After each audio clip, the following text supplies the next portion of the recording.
Israel assesses that Iran has moved thousands of nuclear centrifuges deep into Mount HaMakosh. The United States is offering a $10 million reward for the heads of Iran's leadership. And is Iran approaching a revolution of the hungry? So has the weapon been found that could bring down Iran without firing a single missile? In the Strait of Hormuz, the mines have been removed. Any ship that lays new mines will be destroyed. That was the warning issued yesterday by the President of the United States of America, Donald Trump. Tehran fears the economic blockade and is threatening its neighbors, while the American military is winning in Hormuz through the shadow fleet that oil is still flowing again, except for Iranian oil that is not flowing. And must Saudi Arabia recognize Israel? We will soon discuss the civil nuclear agreement between the United States and Saudi Arabia and the condition that Trump inserted for Riyadh. I'm Yair Pinto, joined by Mati Shoshani, and we are boots on the ground. We bring you the whole truth about what's happening in Israel and the truth about what's happening in our neighborhood, the Middle East. So today is August 26th. So let's begin. Oil prices may be on their way down again. It took time, but it now appears that the Americans have cracked the Iranian blockade in the Strait of Hormuz. I want this to be clear for you as well. Anyone saying otherwise or any news channels reporting otherwise is simply not telling the full picture. The Americans are winning in Hormuz. How, you ask? Over the past few months, systematically and almost relentlessly, they managed to eliminate almost the entire Iranian radar detection networks, effectively blinding the Iranians and preventing them from seeing the ship traffic inside the Strait of Hormuz. And at the same time, they organized their own shadow fleet to move the oil at night. The American military is operating under heavy air and also naval protection along the southern route, close to the coast of Oman. The American military worked hard and systematically to push Iranian control out of the Strait of Hormuz. Underground, that control has been worn down until it almost no longer was felt. And together with it, the risk of premium on oil prices has also been worn down. I want you to understand how significant this is. The turn off the transponders of the American shadow fleet caused civilian tracking bodies to miss this movement. They continued feeding incomplete and inaccurate information. So they allowed the commentators and the media outlets to say that, not like Israel and Trump to build and then repeat day after day, the narrative that Iran is winning. That was what the media, the international media around the world was saying. But underground, the picture is the complete opposite. So according to new assessments, about 16 million barrels of oil and refined products from the Gulf are already reaching the global market every single day. So about 80% of the export volume before this war. This is huge amounts. We're still not at 100%, but 80% is big.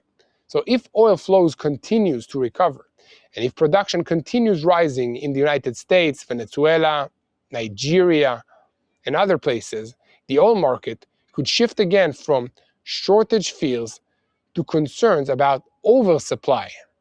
And at the same time, the American administration is announcing an unprecedented financial and intelligence operation against the top leadership in Iran.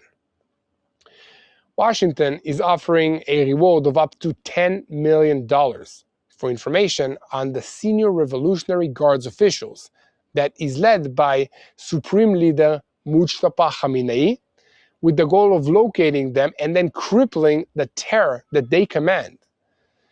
The United States State Department is promising a financial reward and the possibility of full relocation for anyone who provides information about the whereabouts of the senior regime officials. If you have information about them, or about senior officials in the Revolutionary Guards and their components, send it to us.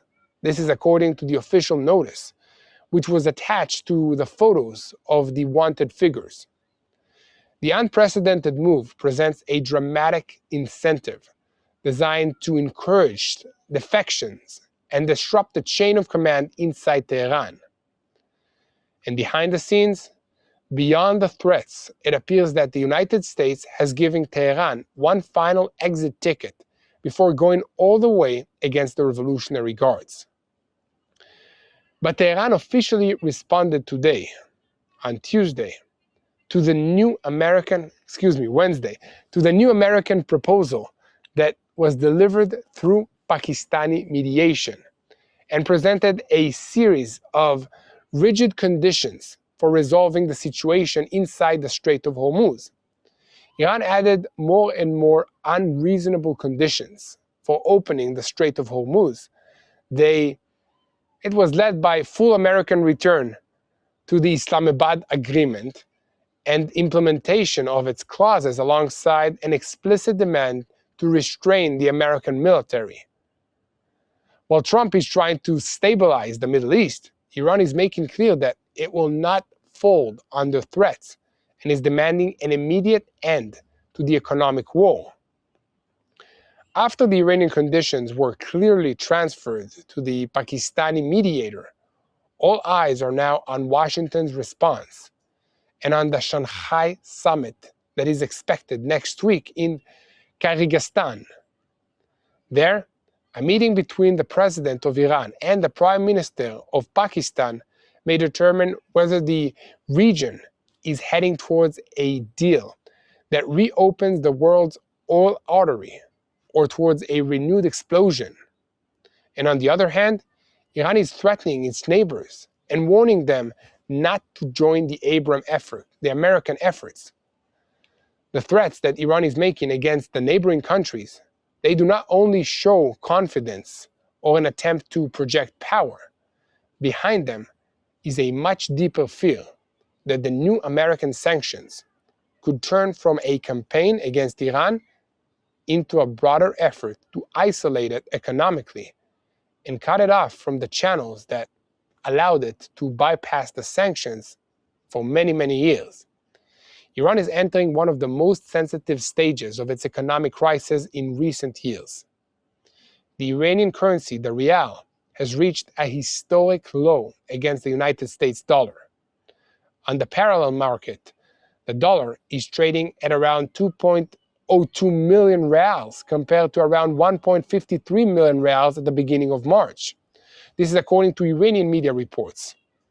So that number is not just a financial statistic.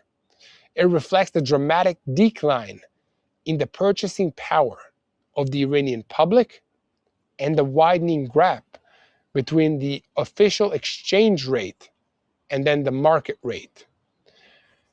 When a currency collapses, the consequences do not stay in the banks or the stock exchange.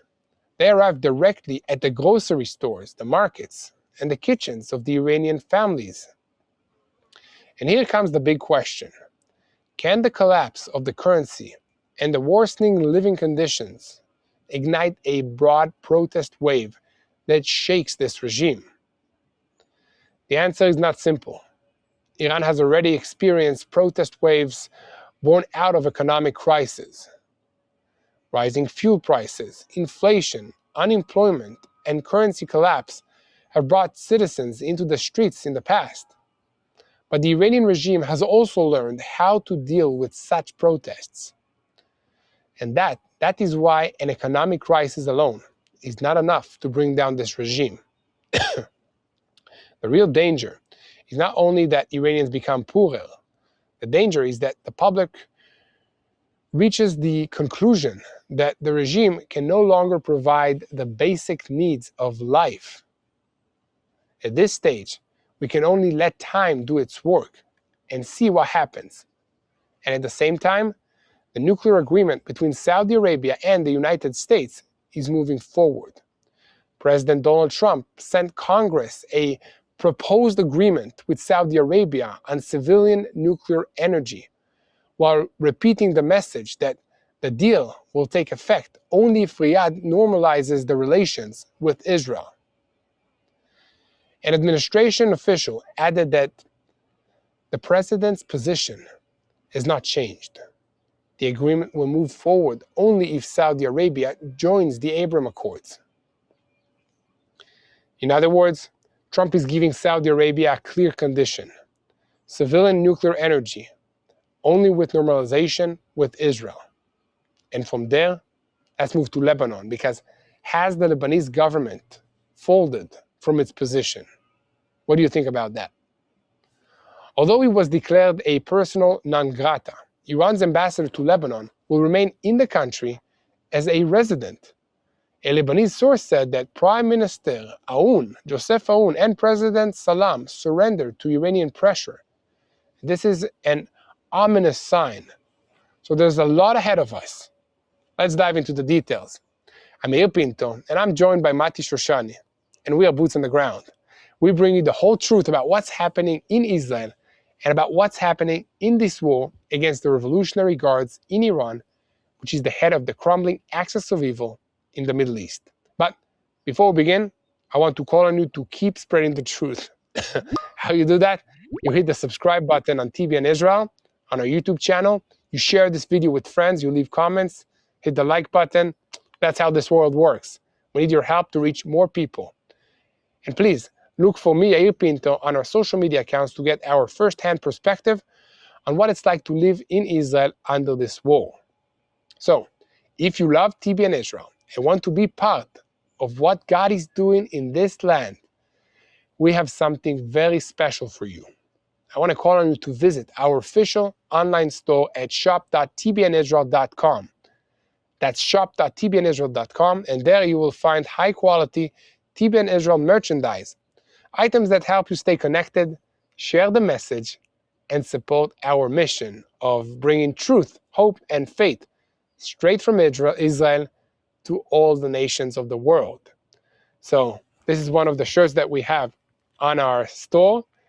There are many other shirts you can purchase and give it as a friend. This is a great way to help us create more content of what's happening in this land, okay, which is reporting, teachings, and sharing basically what God is doing here from a biblical perspective.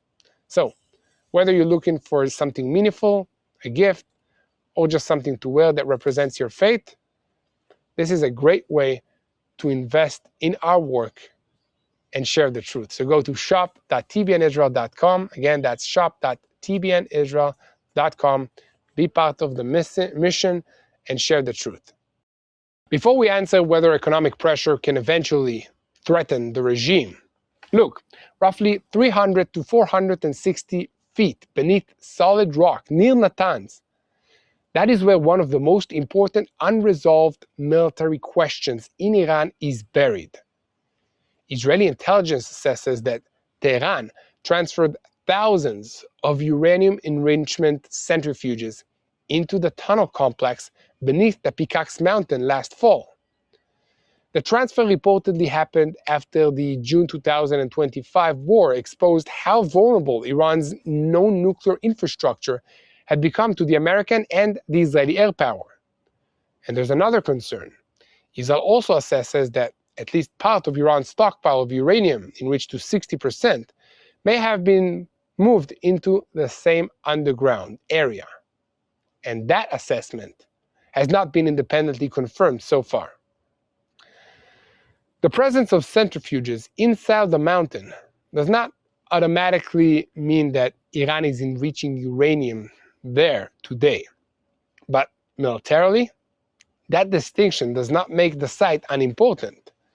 Centrifuges stored intact deep underground, they preserve something that Iran desperately needs after repeated strikes, which is the ability to rebuild enrichment capacity. Pickaxe Mountain was designed as a hardened underground replacement for centrifuge-related infrastructure that was damaged years ago. The tunnel system is buried under layers of rock that make a conventional airstrike much more difficult. President Trump has already publicly identified the mountain as a passable American target. That creates a very uncomfortable equation. Washington is trying to make time to work against Iran economically, while Tehran is trying to make time to work for Iran underground. And if sanctions slowly drain the regime's money, but protected nuclear equipment survives inside the mountain, the military problem does not disappear. It just waits till the next explosion. And that brings us back to Hormuz, where another important number needs some precision. The dramatic figure of 16 million barrels does not mean 16 million barrels are now moving through the strait every single day. American officials said that roughly 40 tankers moved through the southern canal during one particularly successful Friday night, carrying about 16 million barrels out of the Gulf. The broader average is different. U.S. Energy Secretary Chris Wright previously said that 7-day average moving through Hormuz has risen to almost 9 million barrels per day. When oil moving through pipelines and other bypass routes is also included, the total Gulf outflows were running at roughly 15 million barrels per day. That is still an enormous recovery from the worst weeks of this blockade. More importantly, Washington is trying to create an asymmetry, like Saudi, Emirati, and other Gulf oil is increasingly moving outward. Iranian oil and the revenues, they remain under much heavier pressure. That's why the American operation is strategically more damaging to Tehran than simply reopening the Strait of Hormuz for everybody. Iran originally tried to make disruption in Hormuz expensive for the entire world. The American response is increasingly designed to make that disruption expensive primarily for Iran itself. The tactical method does not need another long explanation.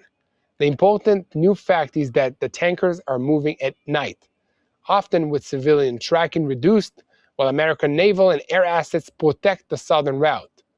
Some vessels involved are also Chinese or Russian-owned, and that creates another complication for the Revolutionary Guards, because attacking the wrong tanker could turn an operation against the American presence into a crisis with one of Tehran's own political partners, like China. The oil market has noticed. Prices fell again as traders reacted to the improving Gulf flows and to the possibility of another diplomatic opening. And that diplomatic opening is now moving through Pakistan. There are competing accounts of exactly what Field Marshal Asim Munir carried into Tehran. One version describes an American offer involving sanctions relief and an easing of the blockade in return for movement on Hormuz and Iranian-backed attacks. The Iranian negotiating side gives a different account. It says that Munir carried no American threat. His purpose, Tehran says, was to reopen negotiating space and carry Iranian conditions back to Washington. The most important Iranian demand is a return to the Islamabad memorandum that was signed in June. Tehran specifically wants implementation of Article 5. That article deals with arrangements for safe commercial passage through Hormuz and consultations with Oman over the future management of the strait. This is why Iran is fighting so hard over the wordings. For Washington, freedom of navigation means commercial vessels move without Iranian political control. For Tehran, Article 5 is a way to preserve a formal role in how the passage is managed after the war will end one day. Munir met President Masoud Pezeshkian of Iran. He also met with Parliament Speaker Mohammad Bagher Ghalibaf and the National Security Chief Mohsen Razai. That's not a random guest list. Those three men, they represent different parts of Iran's current political debate: negotiations, economic survival, and also confrontation. Another diplomatic opportunity is approaching very quickly. The Shanghai Cooperation Organization, the summit, is scheduled for September 1st in Bishkek, Kyrgyzstan. In Iran and Pakistan, they are both members, and that creates another place for messages to move between the governments. Although no decisive bilateral agreement has been publicly confirmed. Oman is working on the maritime side of the same problem. Iran and Oman have now discussed a temporary shipping route approximately 7 miles or about 11 kilometers wide. Ships entering the Persian Gulf would use the Iranian waters. The outbound arrangement would include Iran and Omani waters. The two governments are also discussing joint mine clearing and another 30 and up to 60 days of technical negotiations over a permanent corridor. Tehran is still refusing to describe this as a full reopening of Hormuz. Iranian officials say that a permanent reopening remains linked to the end of the war, the lifting of the blockade, and other regional disputes. So diplomacy is moving, but nobody has actually solved the central argument over who sets the rules. And before we continue, help us share the truth from Israel of what's happening in this conflict. Like this report, share it, and subscribe to TBN Israel. That's our YouTube channel, so you never miss another update of Boots on the Ground. What you see on YouTube is only part of the story. You can get closer, first-hand reportings, behind-the-scene moments, and stories of faith, resilience, and hope from Israel by going to www.tbn.org/journeys/boots. Again, that's tbn.org/journeys/boots. And you can also text the word boots to 316-316 if you're in North America to receive direct updates from TBN Israel. That's with me, Yair Pinto, and with Mati Shoshani. We're reporting from the ground.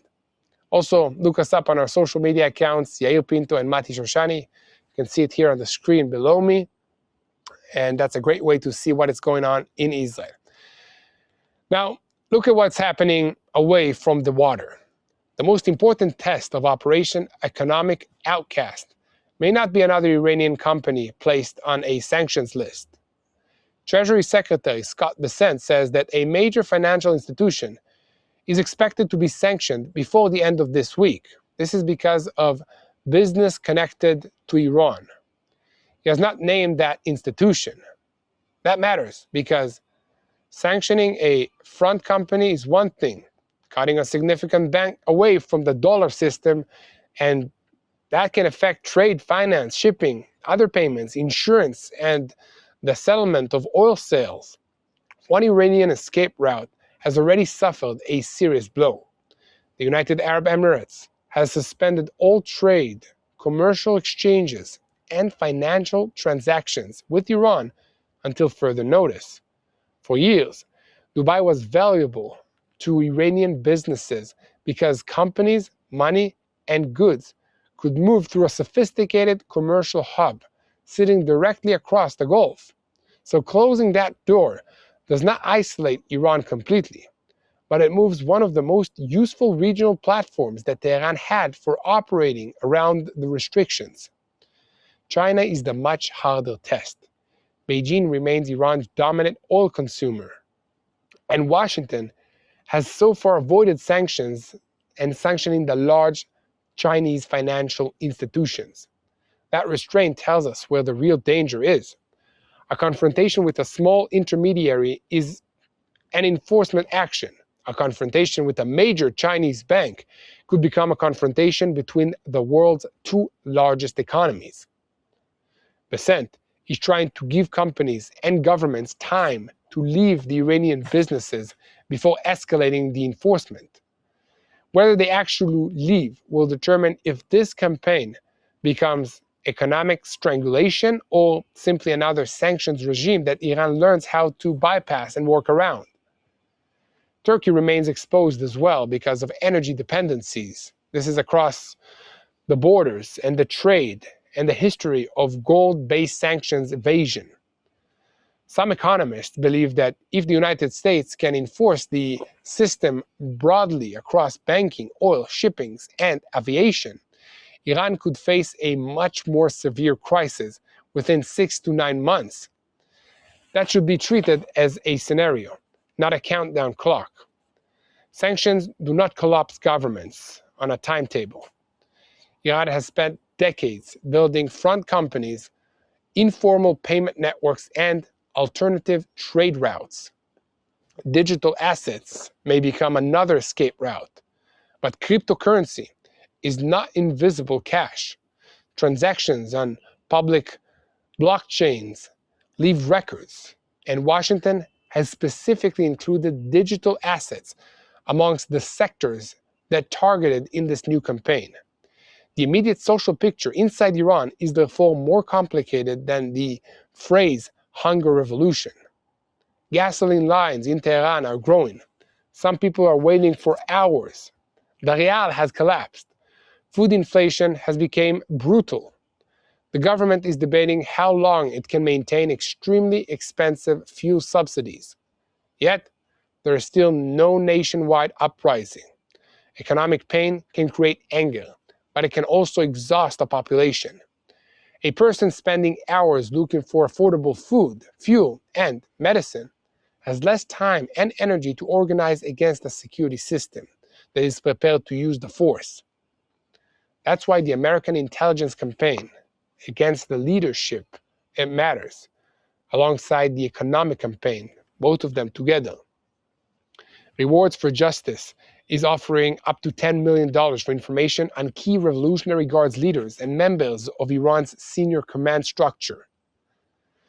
The program also advertises the possibility of relocation for people who provide valuable information. The public list is broader than only 5 operational commanders. It includes Mujtaba Khamenei, senior officials around the leadership, Ahmed Vahidi, Ali Abdullahani, the UAV commander and cyber leadership. But there is also a revealing problem with the list. It still includes Majid Kadmimi as an intelligence chief, even though the Revolutionary Guards themselves announced that he was killed on April 6th. So this should not be read as a perfect real-time chart of who's alive, where they are, or who currently holds every position. The purpose is different. Washington wants photographs, documents, locations, communications, and insiders. Economic sanctions attack the systems from outside. Human intelligence tries to penetrate it from inside. And while the United States pressures Iran over the nuclear activity, Washington is simultaneously opening a controversial nuclear door for Saudi Arabia. The American-Saudi Civilian Nuclear Cooperation Agreement is now before Congress. It is designed to last 30 years. Congress has a 90-day review period, and the agreement would give American companies a central role in building Saudi nuclear infrastructure. So the most sensitive issue is now uranium enrichment.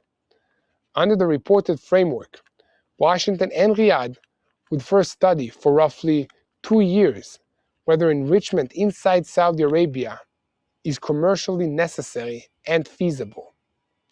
If it advances the plan and the calls for American companies to control the sensitive technology rather than transfer it freely to the Saudis. But President Trump has added another condition.